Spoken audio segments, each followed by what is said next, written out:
strikes the atmosphere, it adds excess energy to some of the molecules.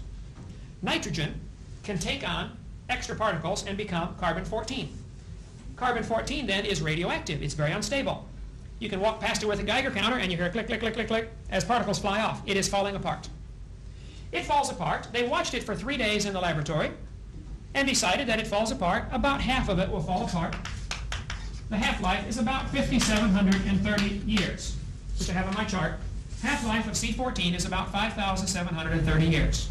That is based on a 3 or 4 day extrapolation, which I'm not going to argue with that. That's probably correct.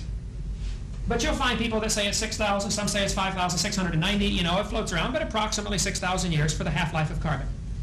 Then, that carbon-14 that is produced in the atmosphere gets mixed in with the other gases, and it ends up hooking up to oxygen, becoming CO2, carbon dioxide. Well, plants breathe carbon dioxide, and they make it part of their tissue. And then an animal eats the plants. All the while, this carbon is falling apart. It's radioactive.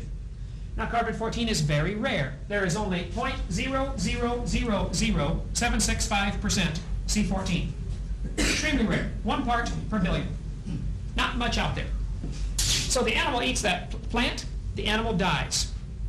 Today, the atmospheric carbon is about 16 beats, 16 clicks per minute per gram on your Geiger counter. If you start with pure carbon-14, a pure gram of carbon-14, your Geiger counter would pick up about 16 clicks per minute. All right?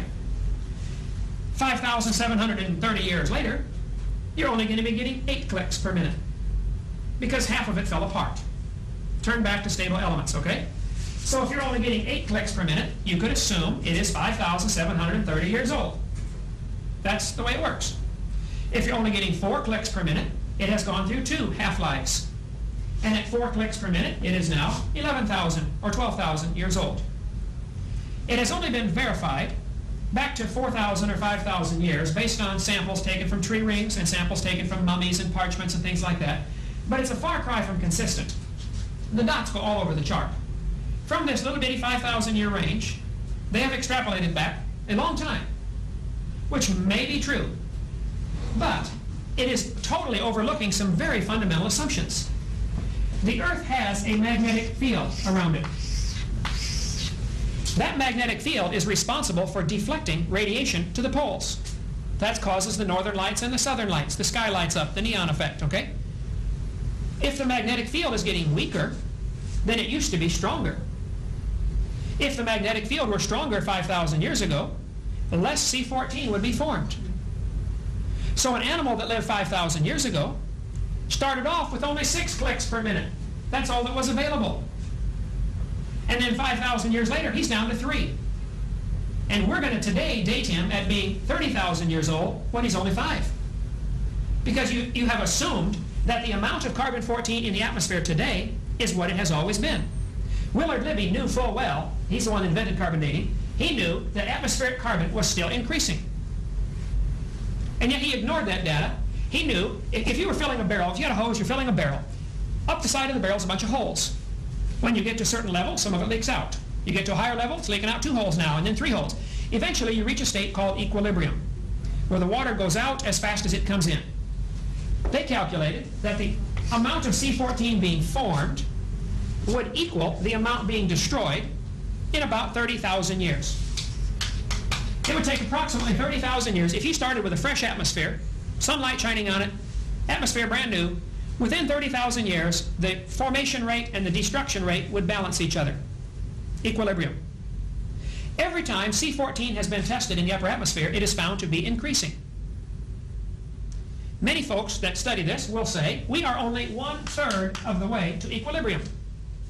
The atmosphere still isn't equalized.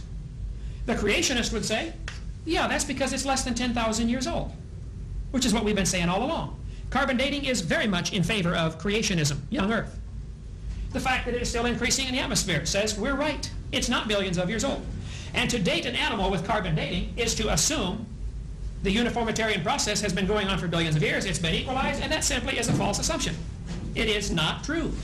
So what they've done, they've developed 6 other rulers they can use.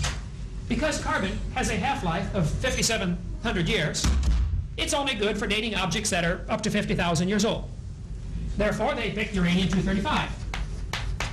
It has a half-life of 713 million years. Yeah, much longer.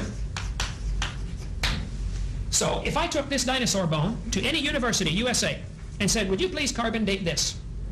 They would say, we couldn't do it, even if it has carbon, because carbon won't give an old enough number.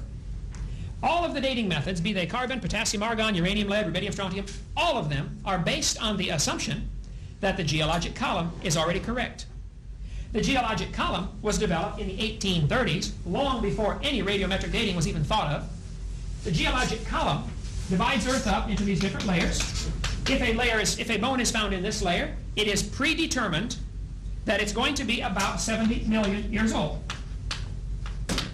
So which of the dating methods they use, carbon-14, potassium-argon, uranium-235, uranium-238, they will decide which method to use based on how old they think it is. They've already decided the range that's right. Even if it contains carbon, they will not carbon date a dinosaur bone. Dinosaur bones have been found that are not even fossilized. They're still bone. That would fit the creationist worldview. After the flood, things would fossilize at different rates. In a coal mine in Australia, a petrified hat was found, dropped by a coal miner. I've seen petrified firewood, chop marks on the end. Like I held one in my hand 3 weeks ago, a guy in Alabama. Wood can fossilize in 20 or 30 years. Petrified fence posts have been found, put in by farmers in Iowa. I saw part of a petrified pallet from a pallet shop. A mudslide covered it up 30 years ago. Fossilized in 30 years. It depends on the conditions. If it's in dry, sandy soil, it may never fossilize. So the fossilization rate is very predictable based on the flood. But all of the dating methods are based on the faulty assumption that the geologic column is correct. And it's a hoax. But this is the Bible to the evolutionist. This is their Bible. Everything must match the geologic column. If I talk somebody into carbon dating this, it would give a date of 10 or 15 or 20,000 years. They would not accept that date because it doesn't fit the preconceived idea. They would select which method to use based on their first assumption. And then if they tested it with uranium and found it to be only 10 million years old, that would be rejected because it doesn't fit the geologic column. They may have to test the sample 10 times to get a number that fits their pattern.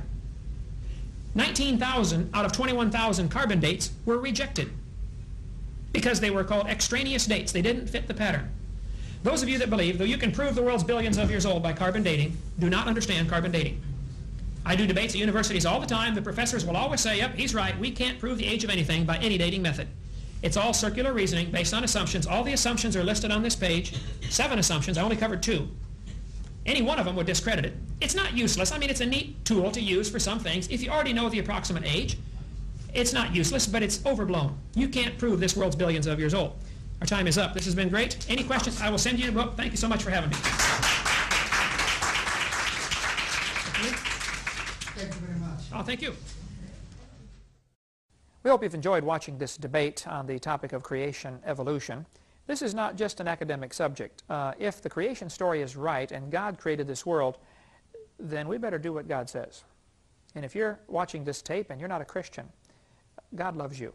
He wants you to come to heaven. But He hates your sin. He hates my sin. He won't tolerate any sin in heaven.